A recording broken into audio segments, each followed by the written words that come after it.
Ramai 17 orang ahli parlimen telah berbahas.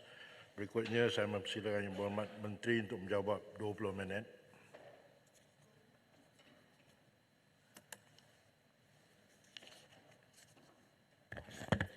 Terima kasih. Saya ingin merakamkan ucapan banyak terima kasih kepada ahli-ahli yang berhormat yang telah memberikan ulasan pandangan yang Berhormat Bagan, Pendang, Paya Besar, Kubang Pasu, Batu Pahat, Bacok, Tawau, Kuala Terengganu, Taiping, Bayan Baru, Rantau Panjang, Kota Belud, Putrajaya, Kudat, Arau, Beruas, Kampar.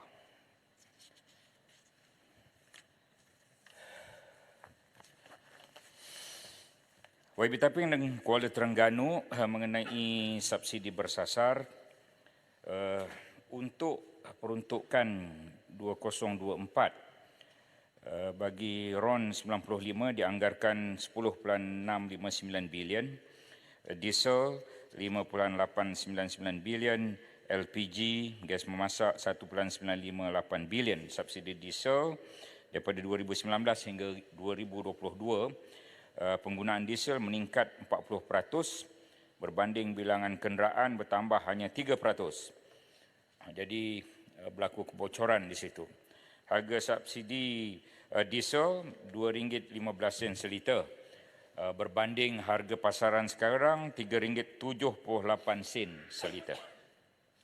Harga diesel bersubsidi yang terlalu murah mengakibatkan ketirisan. Oleh itu, penyasaran semula subsidi diesel adalah diperlukan. Ia hanya akan dilaksanakan di Semenanjung dahulu, memandangkan kegunaan diesel meluas oleh rakyat Sabah dan Sarawak untuk pengangkutan dan juga genset. Nelayan akan kekal menerima subsidi diesel pada harga yang jauh lebih rendah, iaitu harga RM1.65 seliter. Kenderaan diesel untuk kategori pengangkutan awam termasuk van dan bas sekolah kekal pada harga RM1.88 seliter. Penyasaran semula subsidi diesel akan memastikan kenderaan pengangkutan barangan kekal menikmati diesel bersubsidi pada harga RM2.15. Kemungkinan kaedah yang akan digunakan ialah sistem kawalan diesel bersubsidi menggunakan kaedah fleet card yang dikendalikan oleh Kementerian Perdagangan Dalam Negeri. Kerajaan menyeru agar semua kenderaan pengangkutan barangan berdaftar di bawah sistem ini bagi memastikan mereka terus menikmati subsidi harga diesel RM2.15 seliter, memandangkan kerajaan akan mempertimbang untuk menaikkan harga diesel di pam secara berperingkat. Subsidi kedua, elektrik. Kerajaan mula melaksanakan pemberian subsidi bil elektrik secara bersasar melalui pelaksanaan mekanisme pelepasan kos tak seimbang atau lebih dikenali sebagai imbalance cost pass-through ICPT bermula 1 Januari 2023. Kos subsidi elektrik ICPT yang ditanggung oleh kerajaan sejak tahun 2022 hingga kini mencecah 22 bilion walaupun telah dilaksanakan secara bersasar, berbanding 30 bilion jika tidak dilaksanakan secara bersasar. Langkah mengurangkan impak kenaikan kos sara hidup golongan rentan, kerajaan telah umumkan bayaran STR fasa 4 disalurkan penerima pada 7 November. Seramai 5.2 juta rakyat akan menerima STR antara 100 hingga 1,200, manakala permohonan rayuan yang diluluskan akan menerima antara 100 hingga 2,500 secara sekaligus. Nilai keseluruhan STR fasa 4 bernilai 2.1 bilion. Kerajaan bersetuju bahawa bermula bulan November ini, permohonan baharu STR akan dibuka sepanjang tahun hadapan, berbanding sebelum ini hanya sekali setahun. Penyasaran semula subsidi dilakukan untuk menutup ketirisan, tetapi akan diberi pada golongan yang benar-benar memerlukan. Kerajaan komited untuk menyalurkan penjimatan daripada penyasaran subsidi dengan menambah peruntukan. Sebagai contoh, STR pada tahun 2024 ditingkatkan daripada RM8 bilion kepada RM10 bilion. Kemudian SARA akan juga ditingkatkan daripada penerima 200,000 orang kepada 700,000 orang, daripada RM600 kepada RM1,200, iaitu RM100 sebulan, menggunakan kad pengenalan untuk 12 bulan bagi bilangan penerima yang mendapat manfaat SARA. sumbangan asas rahmah. Kemudian penjimatan dari pelaksanaan subsidi secara bersasar, subsidi diesel diunjur penjimatan sebanyak 4 bilion ringgit. Subsidi elektrik yang disasarkan itu diunjur mendapat tambahan pendapatan kerajaan sebanyak 6 bilion ringgit. Penarikan subsidi ayam dapat tambahan pendapatan 1.2 bilion. Penjimatan ini akan disalurkan semula kepada rakyat. Contohnya STR 8 bilion kepada 10 bilion. YB Bagan. Ahmad, Menteri, sebelum ke topik lain boleh saya celah sikit. Berkaitan dengan subsidi tadi, terima kasih atas penjelasan. Kita tahu sektor-sektor dan kumpulan-kumpulan yang tidak akan terlibat dalam subsidi bersasar ini. Cuma daripada penjelasan tadi nampaknya jumlah atau kumpulan yang akan terlibat dalam subsidi bersasar ini adalah terlalu kecil. Adakah ianya mencukupi untuk mendapatkan 4 bilion yang disebut oleh Yang Berhormat Menteri tadi? Kalau Yang Berhormat Menteri boleh jelaskan kumpulan mana yang akan dikenakan untuk dapat 4 bilion tadi. Terima kasih. Yang tadi cerita exemption, Sabah, Sarawak, pengangkutan, bas sekolah dan sebagainya. Jadi kalau kita lihat tu macam banyak sangat exemption, dan kumpulan manakah kumpulan utama yang akan dikenakan harga biasa untuk diesel ini bagi membolehkan kerajaan menjana penjimatan 4 bilion tadi. Terima kasih. Ya, apa yang kita nyatakan bahawa banyak kenderaan lain yang menggunakan diesel, maka kumpulan itu yang akan kita tarik subsidinya. Walau bagaimanapun, sebagaimana jawapan penggulungan oleh Menteri Ekonomi dan juga jawapan pagi tadi, kita masih lagi menunggu sistem padu disiapkan, dan padu akan disiapkan bermula Januari dan akan dibuka kepada umum dari segi pelbagai komponen yang ada dalam padu, dan kemudian kita akan melakukannya. Mengenai penjimatan 4 bilion daripada subsidi diesel itu, ada satu lagi kaedah, iaitu penguatkuasaan. Penguatkuasaan kita akan lakukan, terutama custom dan juga pihak penguatkuasaan yang lain, supaya diesel apabila telah diapungkan, maka untuk mereka menghantar ataupun menyeludup diesel itu sudah tidak ada sebarang keuntungan. Daripada situ kita boleh lagi ada penjimatan. Terima kasih. Seterusnya, cadangan yang ini nak didengar oleh ahli parlimen, tetapi saya belum lagi ingin buat pengumumannya. Saya hanya menyatakan bahawa cadangan pengecualian bayaran tol di Pabali yang disebut oleh YB Bagan itu sebenarnya kita tahu tentang cadangan itu, dan tol percuma sedang dalam perbincangan, termasuk aspek perkongsian kos dengan syarikat lebuh raya, dan kerajaan akan mengumumkan dalam masa terdekat. Mudah-mudahan ada berita baik. Saya tak boleh membuat apa-apa janji, tapi kita tunggu dalam masa 2-3 hari ini. Seterusnya, mengenai jumlah bayaran balik 1MDB yang ditanyakan oleh YB Bagan. Dinyatakan di sini bahawa jumlah yang telah dibayar 2017 hingga 2019 9.034 bilion, 2020 507 juta, 2021 459 juta, 2022 1.53 juta, 2023 13 bilion, jumlah 24.53 bilion.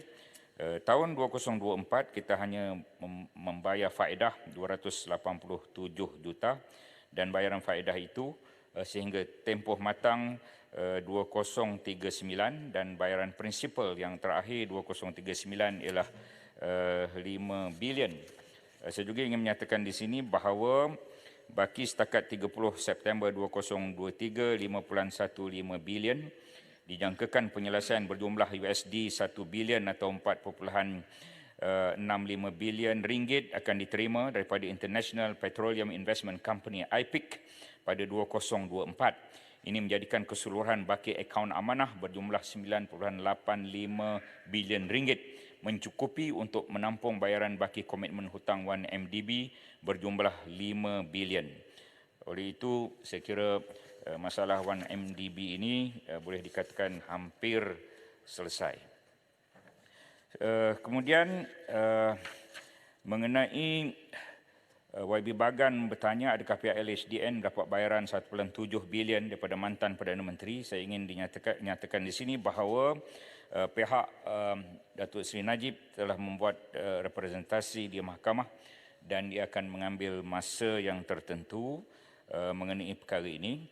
Walaupun Mahkamah Persekutuan telah membuat keputusan, tetapi usaha-usaha perbincangan telah dibuat oleh peguam-peguam daripada Datuk Seri Najib dan juga peguam-peguam lembaga hasil dalam negeri. Kemudian ringgit dan OPR ditimbulkan oleh beberapa ahli yang berhormat. Ingin dinyatakan di sini bahawa OPR... Minta jalan. Ya. Ya, terima kasih. Terima kasih kepada Yang Berhormat Menteri. Tentang itu 1MDB, saya nak tahu tentang kedudukan Goldman Sachs. Kerana dinyatakan oleh Yang Amat Berhormat Perdana Menteri, kerajaan mungkin mengambil tindakan saman ke atas Goldman Sachs. Apakah kedudukan tentang arbitration yang dipohon oleh Goldman Sachs? Apakah jumlah aset yang telah diterima balik bukan sahaja daripada Goldman Sachs tapi secara keseluruhannya? Dan benarkah bahawa masalahnya ialah bahawa Goldman Sachs tidak mahu menunaikan janji untuk bertanggungjawab atas penyelewengan bond sebanyak 6.5 bilion yang mereka terbitkan bagi pihak 1MDB.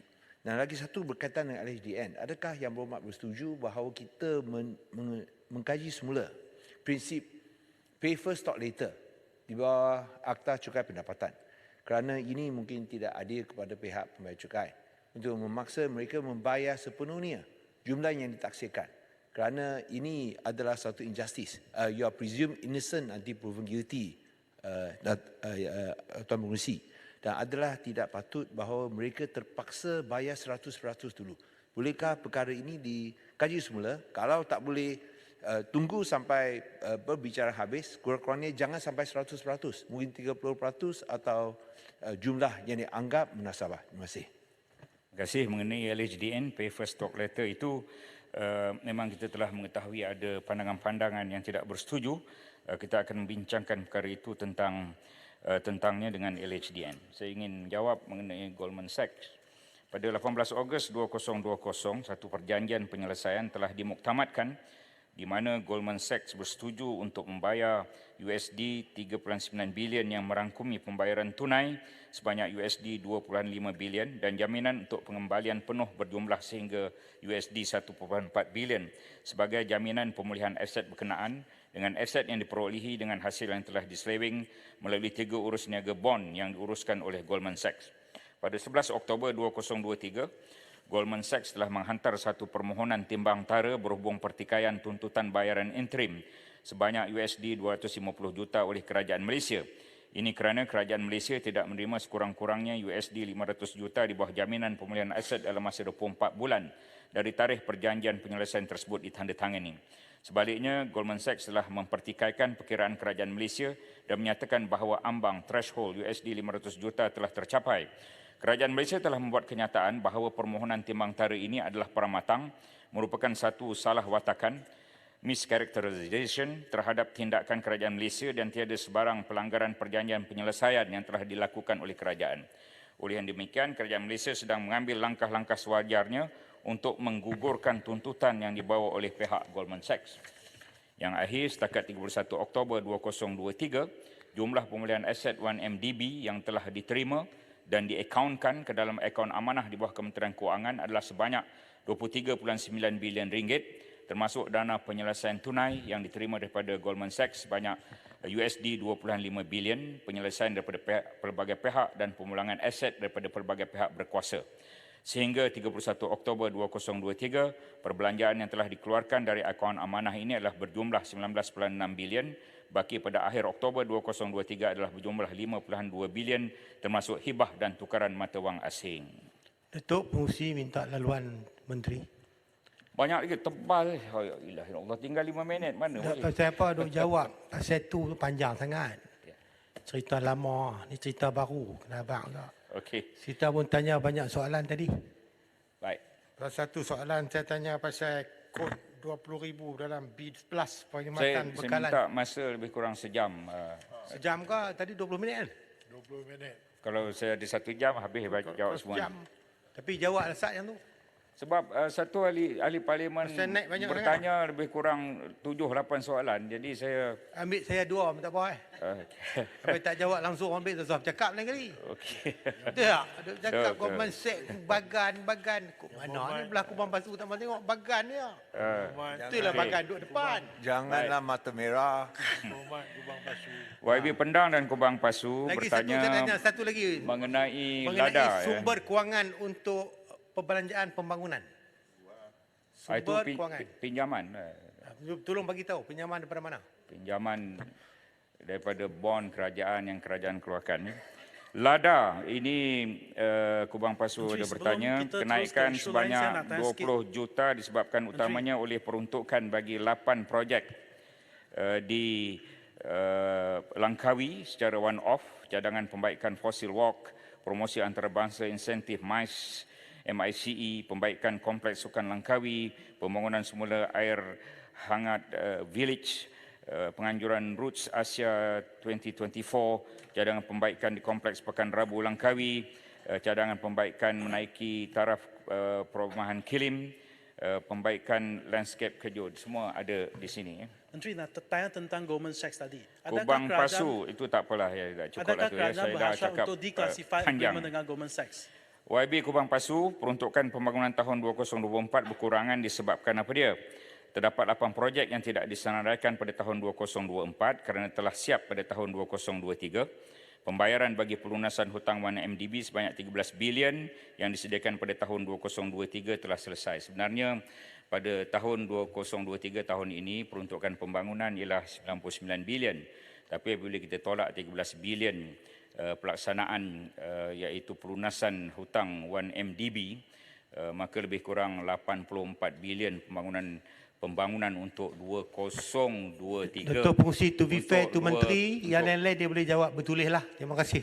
Untuk 2024, Terima kasih. 84 bilion itu dinaikkan jadi 90 bilion. Ya. Boleh faham Kubang Pasu? Kemudian Kubang Pasu lagi. Sebahagian besar program kerajaan persekutuan dilaksanakan melalui pasaran kewangan domestik, manakala sebahagian kecil pula diperolehi melalui tawaran persendian kepada institusi kukuh dan berjangka panjang negara dari menyokong terbitan berjangka panjang. Untuk makluman YB, kerajaan sentiasa memberi keutamaan untuk mendapatkan pinjaman dari sumber domestik, memandangkan terdapat permintaan kukuh dari pelabur dan kecairan pasaran yang mencukupi. Samping itu, kos pinjaman juga lebih rendah dan pendedahan terhadap risiko kepada tukaran wang asing dapat diminimumkan, iaitu hutang daripada dalam negeri. Kemudian Kubang Pasu lagi. Kubang Pasu je tadi, bagan, Kubang Pasu. Peruntukan mengurus pada bahagian syarikat pelaburan kerajaan yang merupakan salah satu bahagian di Kementerian Kewangan. Peruntukan ini termasuk bayaran emolumen, keperluan tuntutan yang dibenarkan, latihan pegawai serta bayaran sewa utility, itu 030-100. Pendang dan Kubang Pasu, sekali lagi saya dah jawab tadi mengenai perihal peruntukan untuk LADA. Seterusnya ada disebut di sini Kubang Pasu dengan detail. Saya beri jawapan ini kepada Kubang Pasu. Sekejap lagi Kubang Pasu boleh datang ke sini ambil jawapan. YB Pendang, cukai barang bernilai tinggi HVGT masih di peringkat simulasi kerana cukai tersebut adalah langkah cukai baru. Mekanisme pelaksanaan cukai barang bernilai tinggi adalah melalui penggubalan perundangan baharu iaitu Rang Undang-Undang Cukai Barang Bernilai Tinggi. Pada masa ini, Kementerian Kewangan dalam peringkat akhir untuk memuktamadkan dasar dan draft perundangan mengenai cukai barang bernilai tinggi. Dasar perundangan tersebut perlu dirangka dan digubal dengan teliti supaya cukai ini dapat dilaksanakan dengan teratur, mematuhi amalan dan prinsip percukaian semasa dan tidak memberi kesan negatif. Pendang tak ada, Menteri. Tak payahlah bagi Pendang, soalan Pendang, bertulis. satu lagi Pendang, Bacok dan YB Kudat. Projek berimpak tinggi dan kesejahteraan rakyat adalah kesinambungan belanjawan 2023 untuk menampung keperluan program projek memberi impak langsung pada rakyat. 100 juta diperuntukkan khusus sebagai peruntukan tambahan bagi merancangkan projek menaik taraf gerai penjaja, pasar awam yang uzur serta pembangunan kios rakyat di kawasan PBT. Bacok pun tak ada. Paya besar dia. Ini mengenai berdasarkan pemerhatian Bank Negara, hampir kesemua pengeksport barangan permas tautin membawa balik hasil ekspor ke Malaysia dalam tempoh 6 bulan yang ditetapkan. Dengan 80% pengeksport membawa balik hasil ekspor dalam tempoh 3 bulan bagi memenuhi obligasi dan keperluan operasi perniagaan di Malaysia. Hanya segelintir pengeksport menerima perolehan ekspor barangan melebihi 6 bulan. Ya, memang kita akui bahawa pada tahun 2021, Bank Negara telah memansuhkan peraturan yang mewajibkan pengeksport untuk menukar hasil ekspor dalam mata wang asing. Fleksibiliti ini membolehkan pengeksport menguruskan penukaran perolehan ekspor berdasarkan keperluan aliran tunai wang asing mereka. Sehingga kini kadar penukaran ekspor daripada mata wang asing berada di antara 60 sehingga 70% dan Bank Negara akan sentiasa memantau tentang perkara ini. Lagi, bacok tak ada. Tapi untuk makluman semua, dana infra 6.9 bilion ringgit, prasarana 3.9 bilion ringgit, pembinaan PFI 1.3 bilion ringgit. Kalau ada 5 minit lagi. Saya nak bercakap itulah. Ya. YB Bacok. 5 minit. YB Bacok. Jawab jika tidak ada YB masa. Bacok tak ada. Jawapan YB bertulis. Tawau ada. 5 minit. Tawau ada Tawau. 5 minit tak ada pencerahan lah. YB Padang Besar minta maaf. Tawau tak ada. EU Custom Padang Besar ya. Untuk makluman yang berhormat, pembangunan payah besar. Pembangunan sistem EU Custom mengambil masa selama 7 tahun 2 bulan bermula Oktober 2013. Walau bagaimanapun sistem ini telah gagal disiapkan dan kontraktor dan kontrak sistem EU Custom telah tamat pada 31 Disember 2020. Penggunaan sistem EU Custom ini kemudiannya telah dihentikan oleh Jabatan Kastam sejak 1 Januari 2021 dan urusan sistem perkastaman mengguna pakai sistem sedia ada iaitu Sistem Maklumat Kastam SMK. JKDM telah mengenakan LAD kepada kontraktor sistem EU Custom sebagai ganti rugi terhadap kegagalan menyempurnakan projek tersebut mengikut jadual yang ditetapkan. Kemudian mengenai fungsi Agensi Nasional Laksana diteruskan. Kemudian tempoh amanah bayaran balik cukai, YB typing, e-filing 30 hari bekerja, pos untuk serahan 90 hari bekerja. Kita ingin maklumkan bahawa bayaran balik terutama untuk GST telah hampir selesai dilangsaikan, hanya tinggal sedikit lagi. Kuala Terengganu rantau panjang, wang tak dituntut. Ni ada 2-3 ahli yang berhormat yang bertanyakan. Jumlah terkini baki wang tak dituntut 11.9 bilion. Semua boleh melihat dan memohon menggunakan sistem e-GUMIS dan sistem ini boleh diakses dan boleh mendapatkan wang tak dituntut melalui kaedah online itu. Dan kita sedang memaklumkan kepada pihak awam dengan pelbagai kaedah untuk menuntut wang yang tak dituntut 11.9 bilion ringgit. Isu YB typing bayan baru ini mengenai Spenco. Untuk makluman yang berhormat, pihak Cekap Urus Sdn Bhd telah memfailkan permohonan semakan kehakiman terhadap keputusan kerajaan yang menamatkan rundingan bagi cadangan membekalkan dan mengurus fleet kenderaan kerajaan Malaysia kepada syarikat tersebut. Memandangkan prosiding semakan kehakiman sedang berjalan, maka kerajaan tidak akan mengulas mengenai perkara ini dan akan menyerahkan pada pihak mahkamah untuk membuat keputusan. Wang tak dituntut, saya dah sebut, kita dah menyatakan bahawa... Yang Hormat, sikit lah. Yang Hormat, sikit lah. Wang tak dituntut ni 11 berapa bilion tu? 9 bilion. Ada faedahnya. Adakah orang yang menuntut tu dapat juga faedah simpanan yang begitu lama? Kita akan membentangkan rang undang-undang pindaan terhadap wang tak dituntut ini. Wang tak dituntut itu apabila 15 tahun baru dimasukkan kepada kumpulan wang disatukan. Ya.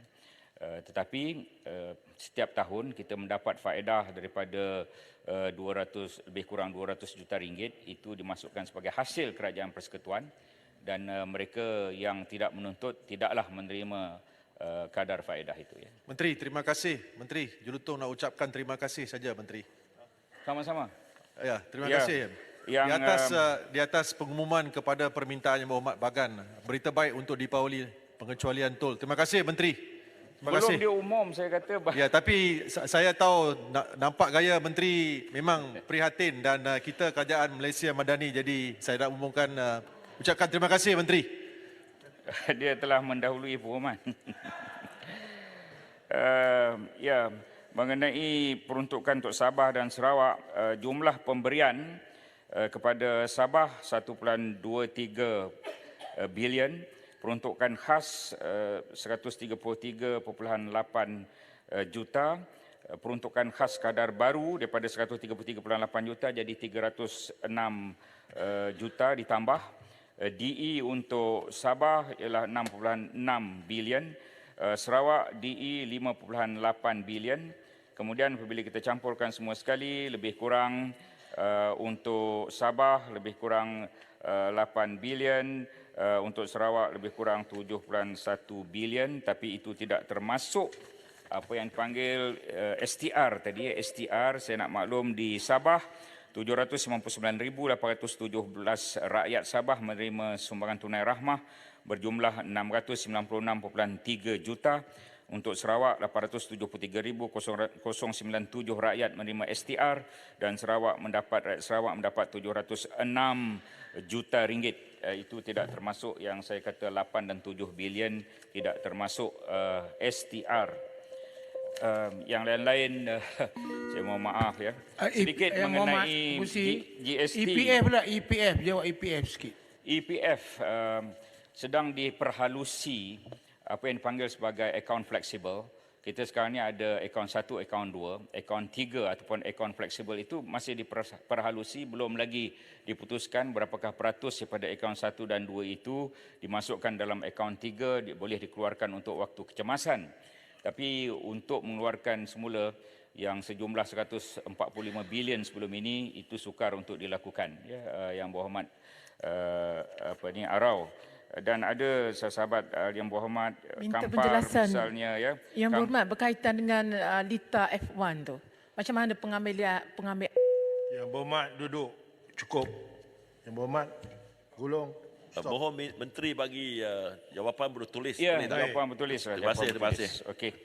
GST dikembalikan atau tidak, tahun ini tak ada, tahun depan tak ada, kita tidak tahu pada tahun-tahun yang akan datang, tetapi semua maklum bahawa 173 daripada 154 negara melaksanakan GST, takkanlah 173 negara itu silap. Ya. Terima kasih. Baik. Belum menjawab soalan tu. Akan dijawab oleh Menteri secara Bagus, bertulis. Mak Mazlan, bagus. Mak GST. Baik.